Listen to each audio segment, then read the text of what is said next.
Hello' তো আজি আমি শিকিম এই a plus B whole square সূত্ৰটো কি কেনেকৈ ভাঙিলে বা কেনেকৈ বিশ্লেষণ কৰিলে আমি এই সূত্ৰটো পাওঁ। এইটোতো আমি সকলোৱে জানো যে কি a plus B whole square equal a square plus twice ab plus b square.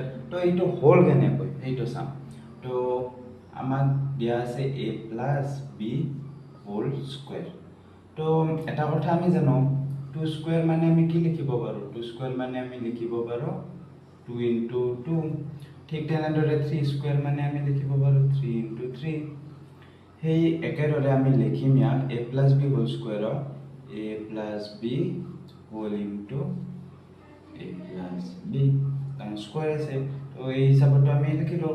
তো এনেকৈ থাকিলে আমি কি কৰিম a ৰে প্ৰথমতে a ক মাল্টিপ্লাই কৰিম, তাৰপিছত a ৰে b ক মাল্টিপ্লাই কৰিম। ঠিক তেনেদৰে b ৰে a ক মাল্টিপ্লাই কৰিম আৰু b ৰে b ক মাল্টিপ্লাই কৰিম। তো a ইনটু a কি হৈ যাব a ইনটু a হৈ যাব a স্কুৱেৰ, তাৰপিছত a into b ab plus b into a ইয়াক আমি a বুলিও লিখিব পাৰোঁ আৰু b ইনটু b হৈ যাব b স্কুৱেৰ। তো a স্কুৱেৰটো থাকিল a স্কুৱেৰ আৰু ab প্লাছ ab এইটো হৈ যাব twice ab plus b square. তো আমি এইটো পালোঁ, এইটোৱেতো আমি প্ৰমাণ কৰিছিলোঁ।